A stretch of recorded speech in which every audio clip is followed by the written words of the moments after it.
Rain whispers against your window, a soft lullaby in your cozy bedroom where a quilt, warm and worn, drapes over your knees. A lantern's golden glow spills across an open journal, its pages curling like waves caught in time. If you're finding peace in this gentle journey through distant lands, I'd be truly thankful for a soft like and a subscribe to catch our next soothing tale. The air carries the scent of damp earth and old paper, as if the night has borrowed the breath of distant places. Tonight, we wander not across lands, but through the mystery of time itself, asking, what is time, really? In a forgotten village, cradled by the cliffs of Cornwall, where the sea hums secrets to the shore, lived a man named Eli.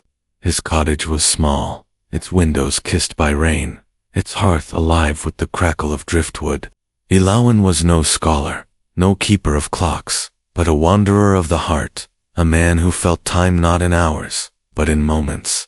Each evening, as twilight painted the sky violet, he'd sit by his window, a chipped mug of tea in hand, and let his mind drift to places where time seemed to pause.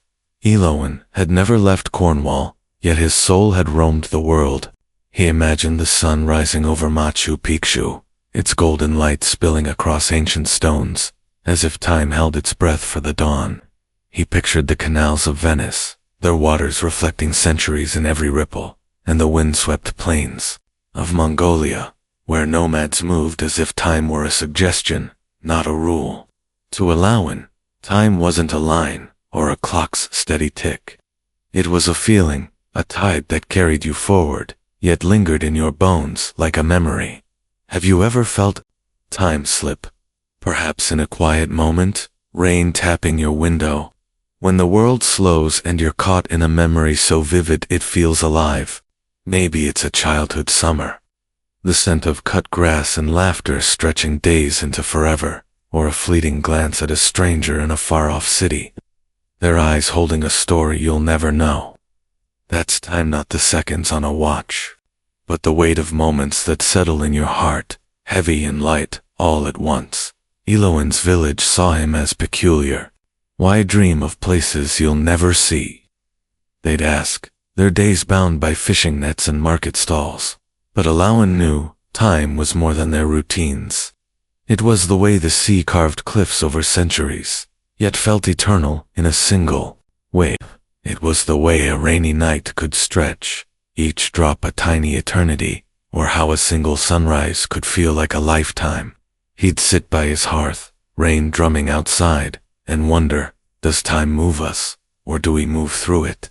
One stormy evening, as thunder rolled like a distant drum, Elowin found a locket washed ashore, its silver tarnished but warm, as if it had held someone's time. Inside was no picture, but a tiny map, etched with places no cartographer knew. A desert where stars fell like rain, a forest where trees whispered forgotten years, a city where clocks ran backward. The locket belonged to a wanderer, its inscription reading, "Time is the road we walk, not the steps we count." He held it, rain streaking his window, and felt a spark of truth about time he'd always sensed, but never named. Time, he realized, was a journey, not the kind measured by calendars or sundials, but the kind you feel when you stand still and let the world unfold. It was the scent of rain on a Cornish cliff, the echo of a Venetian gondolier's song, the warmth of a Mongolian yurt under a starry sky. Time wasn't a chain, it was a canvas, painted with the colors of every place you'd been or dreamed of being. Elowin clutched the locket, his bedroom glowing with the lantern's soft light, and let his mind wander to a new place. The auroras of Lapland, their colors dancing as if time itself were swaying. What is time to a wanderer? It's not the hours that pass, but the moments that linger. It's the way a single night can hold a lifetime of dreams, or how a fleeting thought can carry you across oceans. Elowin began to collect these moments, not in a book, but in his soul. He'd close his eyes and see the Sahara, its dunes shifting like time itself, each grain a story of ages past. He'd imagine Kyoto's temples, their bells ringing as if to Cleveland's cobblestones, Their echo a pause in time's relentless march. Wandering, you see, is a way of bending time. It's stepping outside the rush of hours and minutes, letting the world's rhythm guide you instead. When you stand on a cliff, the wind carrying the scent of salt and freedom, or walk through a market where spices color the air, time doesn't just pass, it sings. It's the moment you forget the clock, lost in the wonder of a place that feels both ancient and alive. Alawan understood this. His cottage, a sanctuary, where time became not a master, but a companion. As rain fell harder, Alawan's thoughts turned to the locket's map. He imagined its places, each one a portal to a different time. The desert where stars fell, was that a moment from 1,000 years ago, or 1,000 years hence? The forest where trees whispered, did their words belong to yesterday or tomorrow? Time, he thought, was not a straight path, but a spiral, looping through places, and memories, each loop a chance to feel the world anew. He saw himself in Santorini, where whitewashed walls gleamed under a timeless sun, or in the Amazon, where the river's flow seemed to mock the very idea of hours. Why do we wander? Perhaps because time feels different when we do. In a cozy bedroom, rain tapping like a gentle clock, you might drift to a memory of a place you've never been, yet know by heart. Maybe it's a windswept moor in Scotland, where mist clings to the earth like a memory. Or a Balinese temple, where incense lingers, like time itself. Wandering lets us step outside time's grasp, to feel it not as a limit, but as a vast, endless sea. Elowan's locket was his reminder. Time is not what we measure, but what we live. As the storm softened, Elowan sat by his window, the locket in his palm, its map glowing faintly in the lantern's light. He didn't need to travel far to find time's essence. It was in the rain's rhythm, the sea's eternal song, the dreams that carried him beyond Cornwall's cliffs. Time was the journey itself, not the steps, but the spaces between the moments that felt like forever, yet slipped away like sand. And as you lie in your bed, rain a soft serenade. Where does time take you? Perhaps to a place where the world pauses, and you are simply, perfectly, here. The rain continues, its gentle dance, a quiet melody that fills your bedroom with a warmth that feels like home. A soft blanket cradles you, its folds heavy with the comfort of countless nights. The lantern's glow bathes an old map, its creases tracing journeys yet to be taken. The air hums with the scent of rain and cedar, a reminder of places far beyond these walls. We return to Alawan and the mystery of time, to wander deeper into its heart, where moments stretch and stories unfold. Alawan's days in Cornwall were simple, yet his nights were boundless. By his window, rain falling like a curtain between worlds, he'd let the locket's map guide his thoughts. Each place it marked was a window into Tima Desert, where stars fell, a city where clocks spun backward. One evening, a woman named Saria arrived in the village, her cloak damp with rain, her eyes bright with stories. She was a wanderer too, her satchel filled with trinkets, a shell from Fiji's shores, a stone from Machu Picchu, a vial of sand from the Namib Desert. She spoke of time as if it were a river she'd sailed, its currents carrying her to places where past and present blurred. They met by the harbor, waves crashing like time's own heartbeat. Saraya's voice was soft, like rain on a quiet night, as she recounted her travels. The pyramids of Giza, where centuries seemed to whisper in the stone. The fjords of Norway, where time felt frozen in the ice. The markets of Marrakesh, where every spice held a story of ages past. Elowan shared his locket, its map a mirror to her journeys.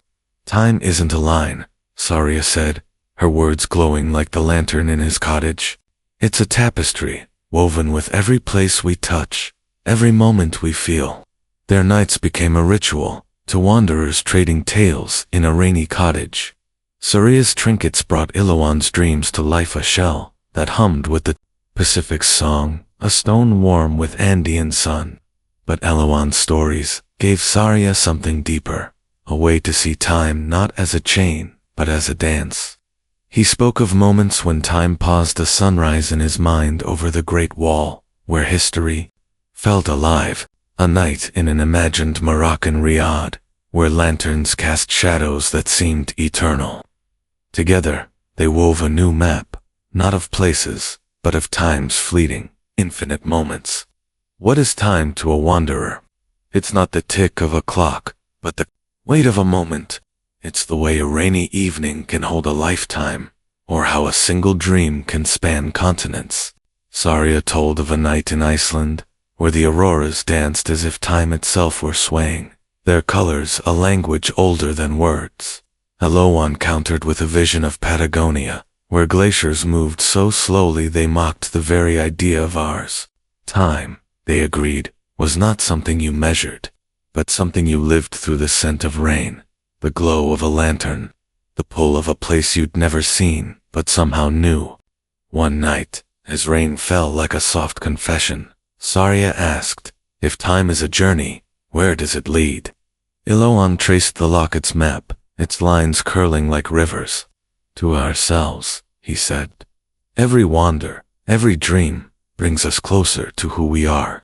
He saw time in the cliffs outside his window, carved by millennia, yet alive in a single wave. He felt it in the stories they shared, each one a thread in a tapestry that stretched beyond their cottage, beyond Cornwall, beyond the night. Their map grew, marked not with cities, but with feelings. The awe of a Himalayan dawn, the peace of a Tuscan vineyard, the wonder of a starry outback sky. They'd sit by the hearth, rain a gentle rhythm, and add to it a memory of a Parisian bridge, its stones warm with lovers' promises, a dream of a Balinese temple, where time seemed to kneel before the gods. Their map was a record of times, true shape not a line, but a spiral, looping through moments that felt both fleeting and eternal. Why do we feel time differently when we wander? Perhaps because it's then that we truly see. In a cozy bedroom, rain tapping like a forgotten clock, you might drift to a place where time softens, a meadow in the Cotswolds, where wildflowers sway under a drizzle, or a fjord in New Zealand, where mountains hold time in their shadows. Wandering is the art of stepping into those moments, of letting time become not a master, but a guide. Eloan and Saria knew this, their stories a bridge between the world and the heart. As winter settled over Cornwall, Saria prepared to leave, her satchel heavier with new trinkets and Eloan's tales. She left him a gift, a tiny hourglass, its sand falling like moments too precious to hold. Keep wandering, she whispered, her voice soft as the rain. Eloan nodded, knowing he would. Each night, he'd light his lantern, its glow spilling over the locket's map, and travel somewhere new.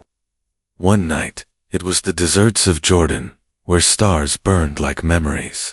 Another, it was the coasts of Maine, where lighthouses stood against time's relentless tide. And you, in your cozy bed, rain a quiet serenade. Where does time take you tonight? Perhaps to the streets of Florence, where Renaissance ghosts linger in the air, or to the plains of the Serengeti, where time moves with the rhythm of hoofbeats.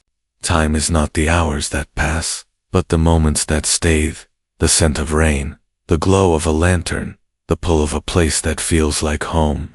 As the hourglass's sand falls and the rain sings on, let yourself wander. Time is not a chain, but a journey, and in this moment, you are timeless. If you're still with us, let us know in the comments where you're wandering from and what time it is there. Dream gently.